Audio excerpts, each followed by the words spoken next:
नमस्कार, times of Swaraj में आप सबों का स्वागत है और मैं हूं संतोष सिंह। और आज हम टाइम्स ऑफ स्वराज में चर्चा कर रहे हैं कि मोदी जी क्यों मजाक बनाकर रख दिए हैं। ये अलग बात है कि आप जिस परिवेश में पले बढ़े हैं, जिस परिवेश में आपने राजनीति की है, जिस प्रवेश में आपने मुख्यमंत्रित्व का कालकार्य पूरा किया है, उस परिवेश में डॉक्टर, इंजीनियर, आईएएस, आईपीएस का कोई उस तरीके का महत्व नहीं है। वहाँ पढ़ाई के बदले लोग रोजगार को ज़्यादा तवज्जो देते हैं। रोजगार उनका अपना एक पीढ़ी दर पीढ़ी से चला आ रहा है, उनको वो तवज्जो देते हैं। लेकिन पूरे देश में ये स्थिति नहीं है। किसी तरीके से कोई ज़मीन बेचकर, कोई पेट काट कर अपने बच्चों को बाहर पढ़ने के लिए भेजता है। मेरा बच्चा इंजीनियर बन जाएगा, मेरा बच्चा डॉक्टर बन जाएगा, कलेक्टर बन जाएगा, आईपीएस बन जाएगा। हर कोई चांदी का चम्मच लेकर पैदा लेने वाले लोग नहीं वहां पहुंचते हैं। एक माँ आज पूरी रात रो के गुजारी है, ये जो आप सपने में भी आप नहीं सोच सकते। जैसे ही आपने पीजी की परीक्षा रद्द करने की घोषणा की, आज बताइए, आज परीक्षा है और रात में आप परीक्षा रद्द करने की घोषणा करते हैं। ये यही नहीं कि इसलिए आपको समझ नहीं है कि बच्चे इस दौर में किस ट्रोमा से गुजरते हैं। बच्चे इस दौर में किस ट्रोमा से गुजरते हैं, इसकी समझ नहीं है आपको कि आज परीक्षा होनी है और रात के 9 बजे आप उस परीक्षा को रद्द कर देते हैं। हजारों बच्चे जो मेडिकल के एमबीबीएस पास हैं, उनका सेंटर अलग अलग जगहों पर अपनी जगह पर चल दिया। वो लोग सेंटर की तरफ चल दिया कि कल सुबह परीक्षा देनी है। गोवा में रह रही थी लड़की, बिहार की, कल आ गई। दिल्ली में एक बिहार की बेटी एमबीबीएस बहुत अच्छे रैंक से पास की, बिहार के बहुत अच्छे कॉलेज से उन्होंने पढ़ाई की। 6 महीने से मोबाइल, इंस्टाग्राम, फेसबुक सबसे दूर, शादी विवाह, मरनी हरनी सबसे दूर तैयारी में लगी हुई थी। और रात जैसे ही 9, साढ़े 9 बजे उसे पता चला कि परीक्षा रद्द हो गई है, मोबाइल स्विच ऑफ कर लिया। और उसकी माँ, पिताजी के ऊपर क्या उनके ऊपर बीता होगा, ये आप नहीं समझ सकते।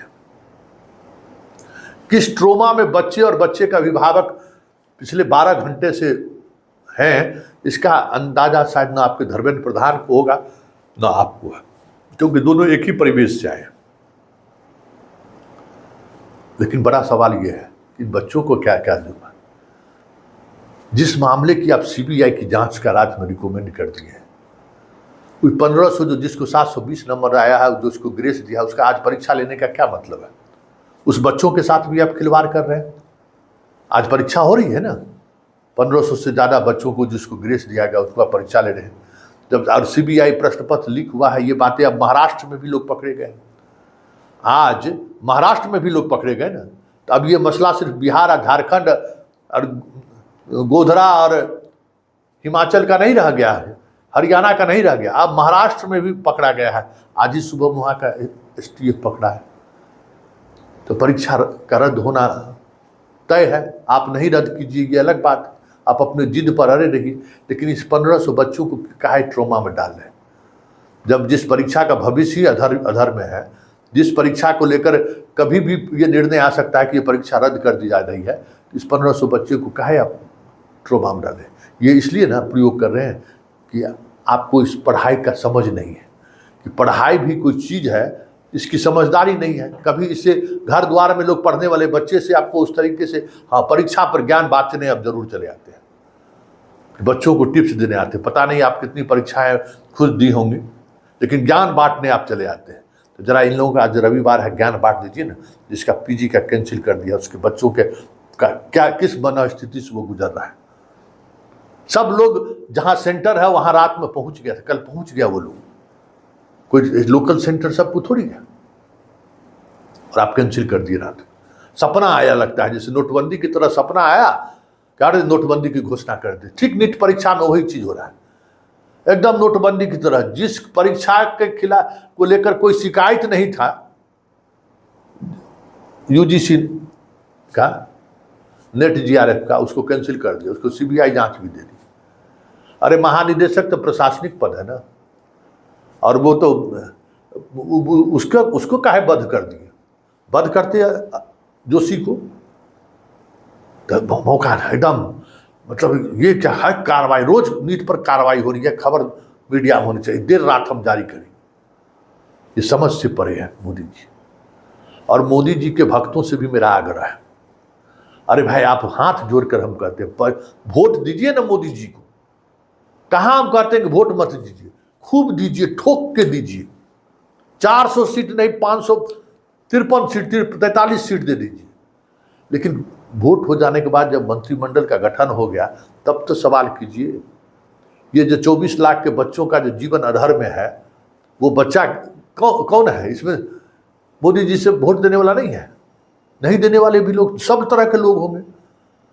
तो भाई ये जो प्रवृत्ति इस देश में बढ़ी है ना, कि हम सरकार को वोट दिए तो हम मतलब उसके खिलाफ सुनेंगे भी नहीं, ये जो प्रवृत्ति बढ़ी है ना, चाहे लालू पार्टी हो, चाहे कांग्रेस हो, चाहे भाजपा हो, यही प्रवृत्ति है कि हाँ हम वोट दे दिए तो उसकी आलोचना न करेंगे, न आलोचना सहेंगे। ये क्या कौन सी बात हुई भाई?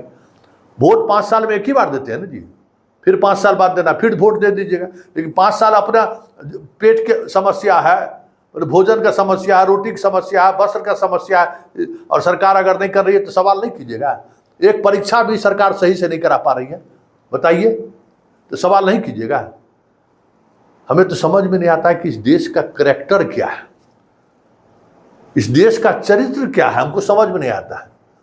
और इस चरित्र को देखकर ही हम अब इतिहास के हम छात्र रहे हैं ना, तो हम देखें कि देश गुलाम क्यों रहा है।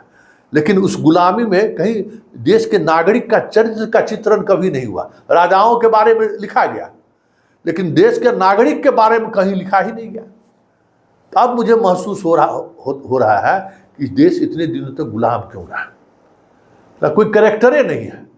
और जब जनता में कैरेक्टर नहीं रहेगा तो राजा कहीं लंदन से थोड़ी उठ आएगा, अमेरिका से थोड़ी आएगा, यहीं का रहेगा ना। हम लोगों के पास कैरेक्टर ही नहीं है, कोई चरित्र नहीं है, लूट सको सो लूट, मौका के तलाश में हम लोग रह रहे हैं। अरे भाई किसका लूट रहे हो भाई? खाली भारत माता की जय, इससे तो नहीं होगा। किसको लूट रहे हो? भारत माँ को ही लूट रहे हो ना भाई। भारत माँ को चीर रहे हो, हर चीज, हर तरफ से सब लोग लगे हुए हैं भारत माता को लूटने में, चीर हरण करने में भारत माता को लगे हुए हैं। ये समझिए ना। तो यही स्थिति है कि कोई कैरेक्टर ही नहीं है। प्रधानमंत्री चुप है, पूरा देश के स्टूडेंट सड़क पर है, और प्रधानमंत्री जी योग कर रहे हैं, तो नालंदा विश्वविद्यालय घूम रहे हैं, दुनिया को संदेश दे रहे हैं, और छात्र के अभिभावक परेशान है। क्या मतलब है भाई? हम इसलिए बार बार कहते हैं कि संघ और बीजेपी दोनों को हम करीब से देखे हैं और देखते भी हैं।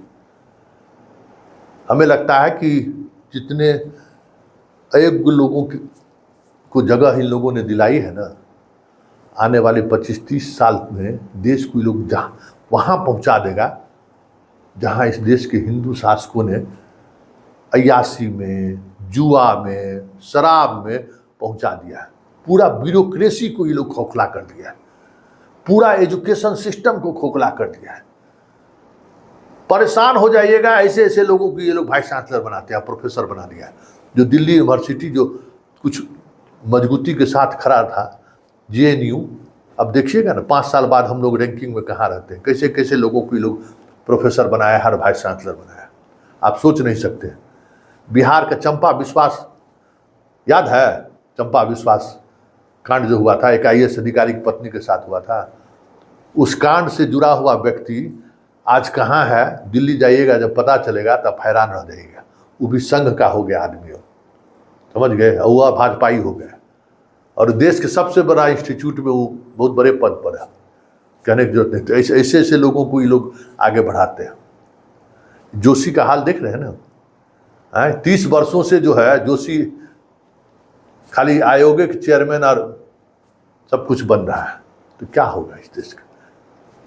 हम लोग के पास कोई कैरेक्टर नहीं है, यही कह सकते हैं।